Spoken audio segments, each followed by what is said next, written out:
और राज्यसभा में आपको बता दें, आज प्रधानमंत्री मोदी भावुक हो गए। आज राज्यसभा में 4 सांसदों के कार्यकाल का आखिरी दिन है। इस मौके पर प्रधानमंत्री मोदी उन 4 सांसदों के योगदान को याद करते हुए भावुक हो गए। गुजरात के यात्री, क्योंकि जम्मू कश्मीर में जाने वाले टूरिस्ट में गुजरात बहुत बड़ा नंबर रहता है, और टेररिस्टों ने पर हमला कर दिया। करीब 8 लोग शायद मारे गए। सबसे पहले गुलाम नबी जी का मुझे फोन आया।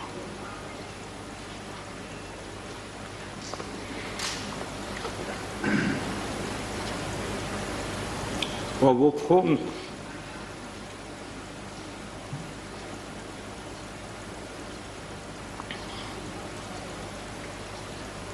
सिर्फ सूचना देने का नहीं था,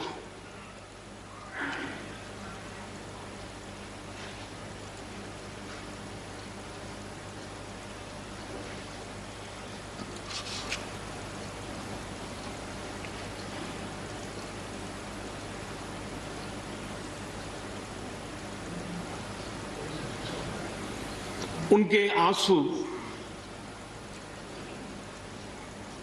रुक नहीं रहे थे। फोन पे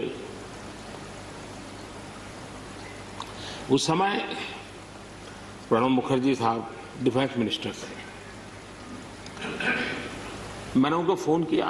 मैंने कहा, साहब अगर फोर्स का हवाई जहाज मिल जाए डेड बॉडी को लाने के लिए। रात देर हो गई थी। प्रणब मुखर्जी साहब ने कहा, आप चिंता मत कीजिए, मैं करता हूं व्यवस्था। लेकिन रात में फिर गुलाम नबी जी का फोन आया। वे एयरपोर्ट थे।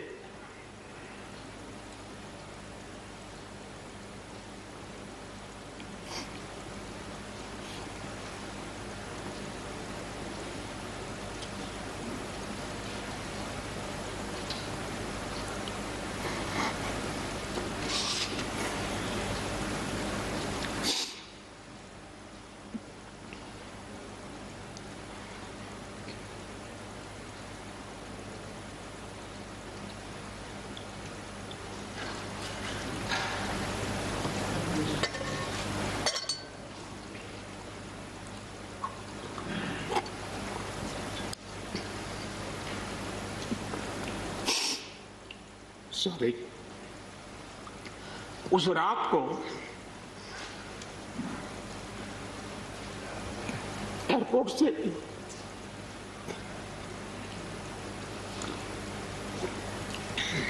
उन्होंने मुझे फोन किया और जैसे अपने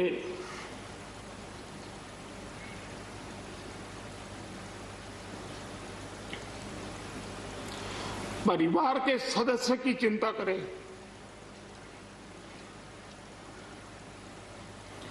वैसी चिंता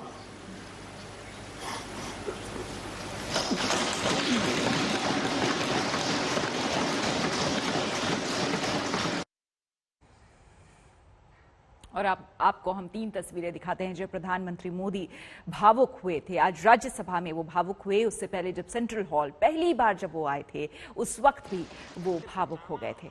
और तीसरी तस्वीर अमेरिका की आपको दिखा रहे हैं जब मार्क जुकरबर्ग के कार्यक्रम में अपनी मां को याद करके वो भावुक हो गए थे।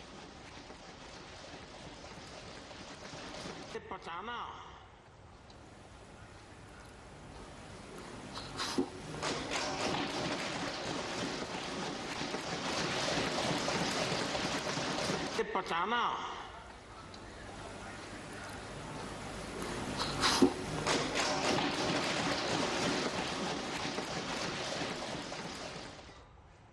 तो आज राज्यसभा में आपने सुना था गुलाम नबी आजाद के बारे में, उनके क्या वक्तव्य हैं, क्या वो सोचते हैं और कुछ पुरानी यादें। इससे पहले भी हालांकि गुलाम नबी आजाद के बारे में कई बार उन्होंने तारीफ की। अक्षय कुमार के साथ एक इंटरव्यू उनका आया था, उसमें भी उन्होंने गुलाम नबी आजाद का जिक्र किया था।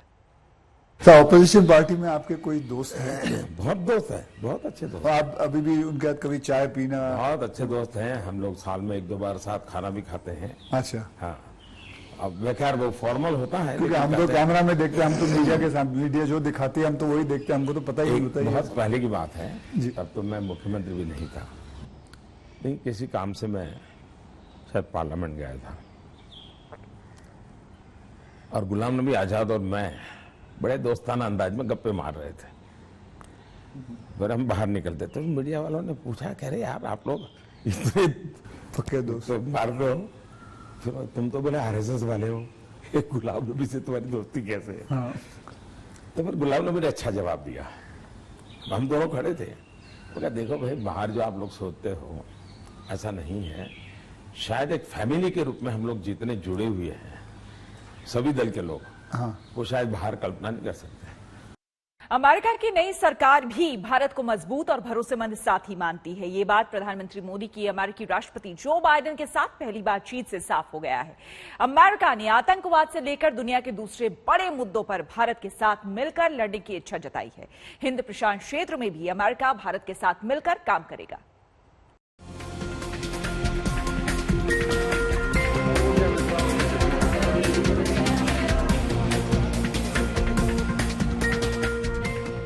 हर उस सवाल का जवाब मिल गया जिसमें ये पूछा जा रहा था कि क्या भारत के ट्रंप के दौर जैसे ही रिश्ते बाइडेन की सरकार से भी रहेंगे। सोमवार को प्रधानमंत्री नरेंद्र मोदी और अमेरिका के नए राष्ट्रपति जो बाइडेन के बीच पहली बार फोन पर बात हुई। इस बातचीत में भारत की मजबूत हैसियत की झलक मिली और लगे हाथ आतंक के एक्सपोर्टर पाकिस्तान को मिला एक सख्त सबक। मुलाकात के बारे में खुद पीएम मोदी ने ट्वीट किया। उन्होंने लिखा, जो बाइडेन से बात की और उन्हें सफलता के लिए शुभकामनाएं दी।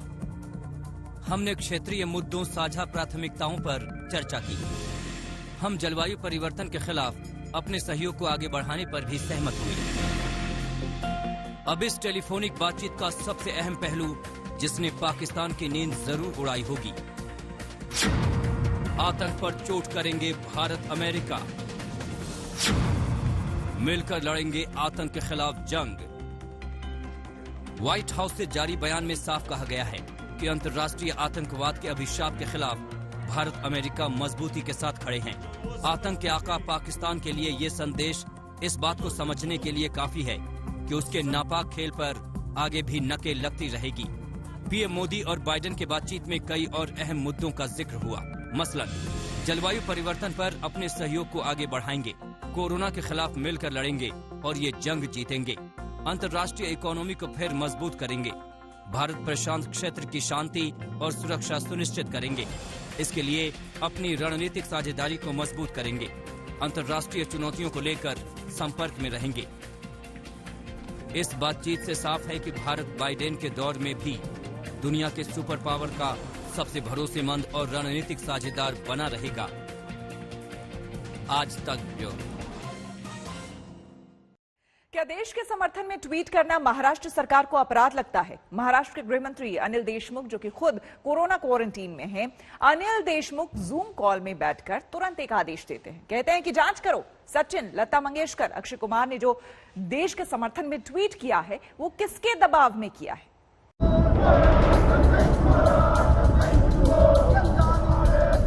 अभी तक तो दुनिया में देश का नाम रोशन करने वाले भारत रत्न सचिन तेंदुलकर का सिर्फ कटआउट हाथ में लेकर अपनी मुट्ठियां तानकर कांग्रेस के कार्यकर्ता विरोध प्रदर्शन करते दिखे थे। अब फिर जिन सचिन तेंदुलकर को कांग्रेस ने इस सरकार रहते नियम बदलवाकर भारत रत्न दिया, उसी पार्टी के कार्यकर्ता जब कालिख की पूरी बोतल उड़ेलकर भी विरोध की राजनीति में सचिन की छवि पर काला रंग नहीं चढ़ा पाए,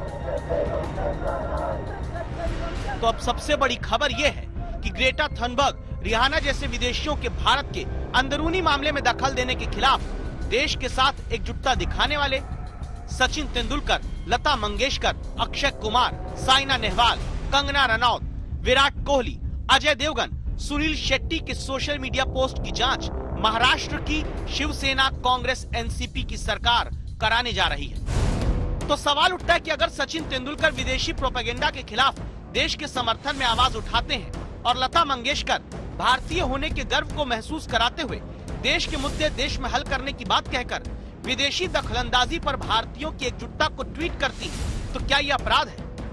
इसमें इंटेलिजेंस ब्यूरो से जांच की जरूरत महाराष्ट्र में कांग्रेस को क्यों लगने लगी?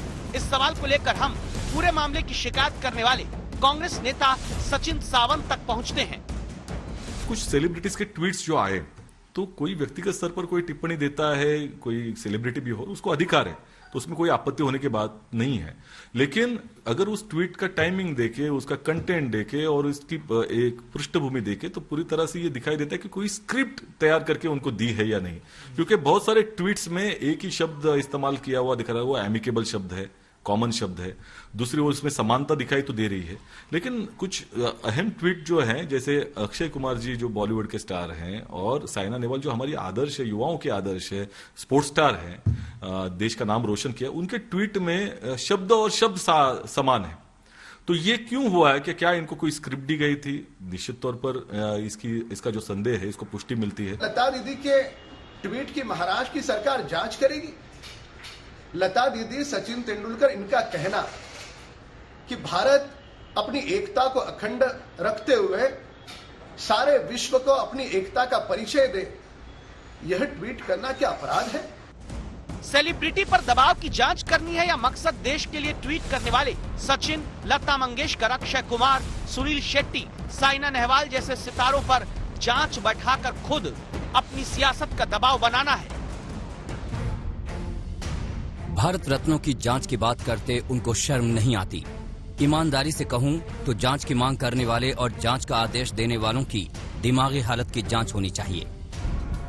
विरोध की हालत ये कि राजू शेट्टी की पार्टी के कार्यकर्ता पोस्टर लेकर सचिन के घर के बाहर पहुंच जाते हैं, जिस पर लिखा है, सचिन क्या आप किसानों के लिए भी कभी ट्वीट करेंगे? देश में यह पक्का पहला मामला होगा जहां देश के विरोध नहीं बल्कि देश के समर्थन में आवाज उठाने वालों पर दबाव की जांच कोई सरकार कराने जा रही है। शरद पवार जो खुद कृषि मंत्री रहते महंगाई के सवाल पर ज्योतिषी नहीं हूं बोलकर चुप्पी साध लेते थे, उन्हीं पवार ने सचिन को दूसरी फील्ड के बारे में कुछ बोलने से पहले सतर्क रहने की नसीहत पिछले हफ्ते दी और उन्हीं के राज्य महाराष्ट्र में देश के लिए बोलने की आजादी भी जांच के घेरे में बैठा दी जाती है। ऐसा क्यों? चुनाव के मुहाने पर खड़े तमिलनाडु में जयललिता के सहयोगी रही शशिकला की एंट्री से सियासी हलचल अचानक तेज हो गई। बेंगलुरु से लेकर चेन्नई तक के सफर में शशिकला का जैसा समर्थन मिला, उससे सत्तारूढ़ एआईएडीएम के खेमे में बेचैनी बढ़ गई है। बड़ी बात यह है कि एआईएडीएम के भी काफी कार्यकर्ता शशिकला के स्वागत में खड़े दिखे।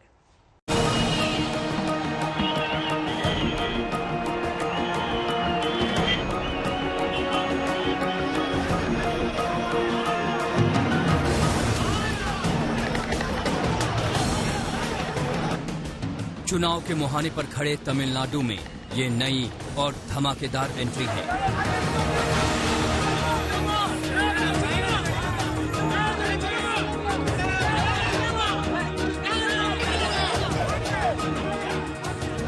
जो चुनाव की दशा और दिशा को बदल सकती है। ये भीड़ सियासी नतीजों पर भी असर डाल सकती है और नए समीकरण बनाने का मादा भी रखती है। अन्ना द्रमुक से निष्कासित नेता वीके शशिकला आय से ज्यादा संपत्ति मामले में 4 साल की जेल की सजा काटने के बाद तमिलनाडु लौटी तो राजनीतिक पंडितों को भी शायद अंदाजा नहीं था कि उनका कुछ इस अंदाज में स्वागत होगा।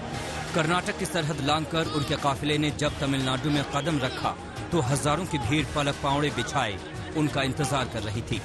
इसके बाद राज्य में शुरू हुआ उनका धमाकेदार सफर।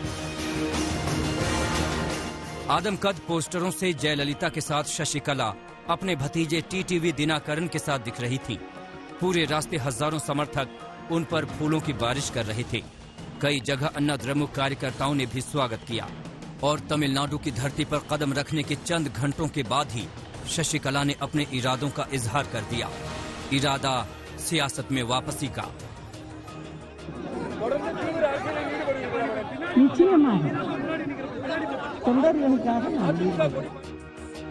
कर्नाटक से चला शशिकला का काफिला कई घंटे का सफर करके आधी रात बाद चेन्नई पहुंचा तो यहाँ भी शानदार स्वागत हुआ। लोग इंतजार कर रहे थे। सत्तारूढ़ अन्ना द्रमुक को भी शशिकला के स्वागत में खड़ी ये भीड़ रास नहीं आई। उसने तुरंत शशिकला से कोई नाता नहीं होने का ऐलान कर दिया। completely opposing Sasikala. We are completely opposing Sasikala, and Tamil Nadu people also opposing, and no partyman in Tamil Nadu is actually totally the Tamil Nadu partyman also opposing Sasikala. सत्तारूढ़ दल का नियंत्रण अभी शशिकला के हाथों में ही था।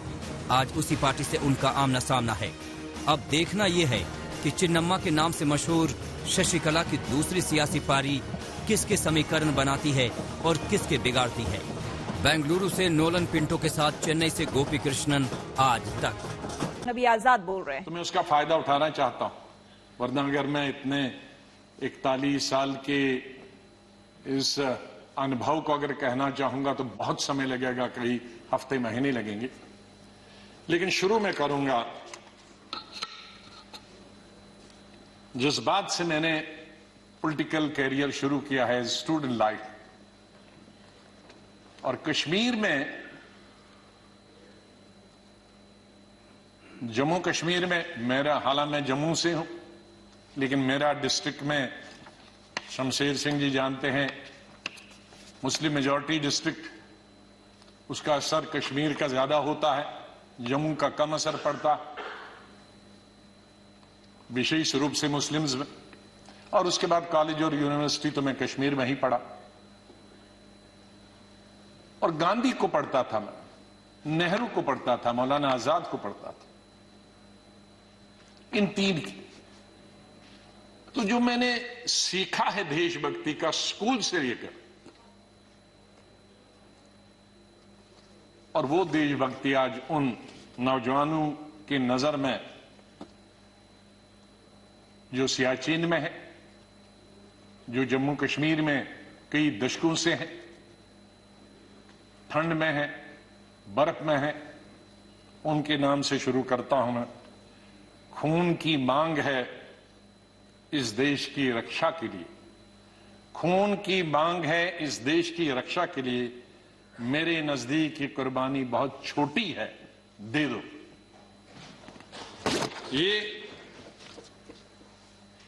ये मेरे मन में बचपन से और स्कूल से ये बात रही।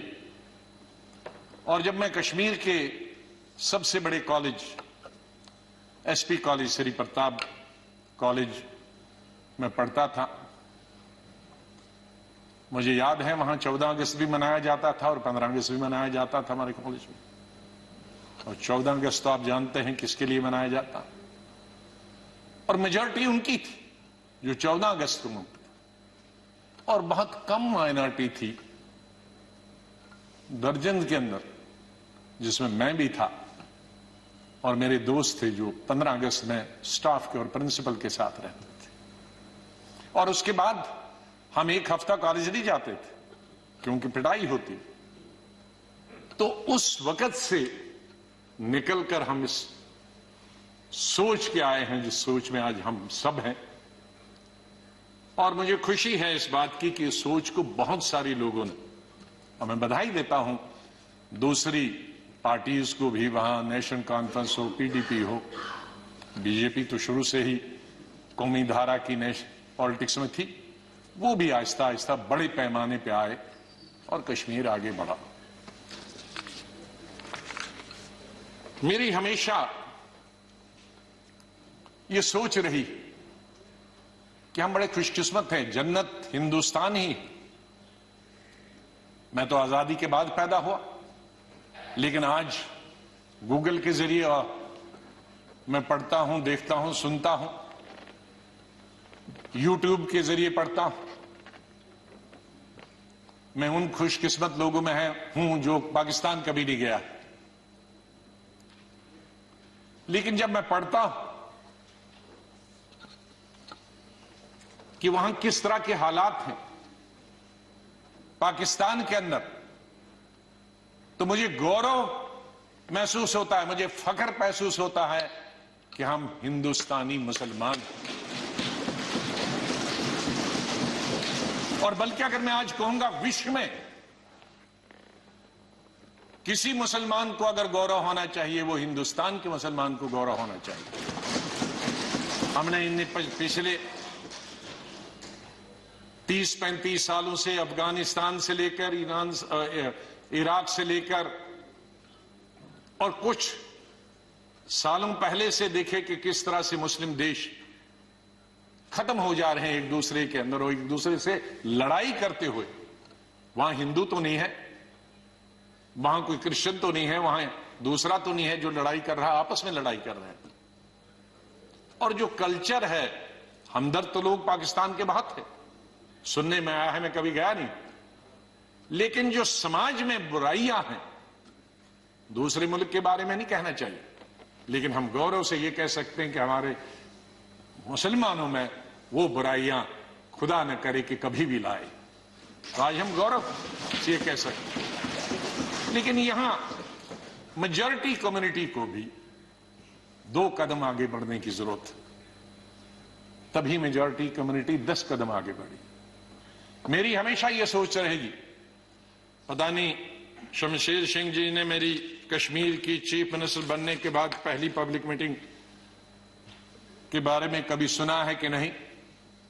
मैं जब सीएम बना तो पहली पब्लिक मीटिंग सीएम के तौर पे, आपको आश्चर्य होगा कहां ली होगी, वो मैंने सोपुर में ली, जहां के सोपुर में कोई कई दशकों से पब्लिक मीटिंग कोई कर नहीं सकता, आज भी नहीं कर सकता।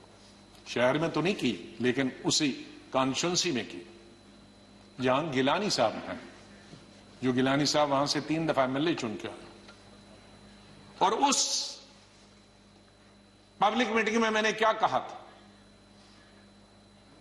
कि मेरी सरकार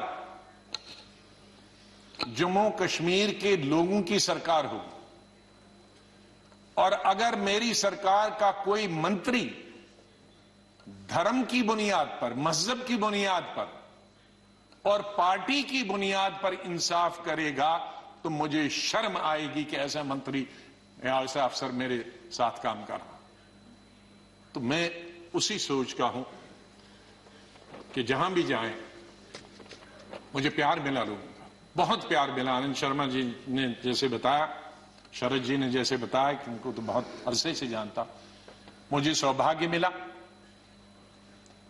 और उसके लिए मैं बधाई देना चाहता हूं और धन्यवाद करता हूं। आज वो जिंदा नहीं, इंदिरा गांधी जी का, संजय गांधी जी का, जिनकी वजह से मैं यहां पहुंचा और फिर काम करने का अवसर मुझे तकरीबन 5 अध्यक्षों के साथ मिला और 4 या 5 प्राइम मिनिस्टरों के साथ मंत्रिमंडल में काम करने का मिला। लेकिन अवसर यह मिला कि मैं हिंदुस्तान के सभी 35-36 यूटीज और स्टेटों का इंचार्ज करने का अवसर मिला। तो आज मेरे दोस्त, भाई, बहनें, मैं ये कह सकता हूं कि अंडमान से लेकर और लक्षद्वीप तक और कश्मीर से लेकर कन्याकुमारी तक, सिक्किम से लेकर गुजरात तक, ये बहुत एक चीज कमाई, बहुत कुछ सीखा मैंने इस पार्लियामेंट।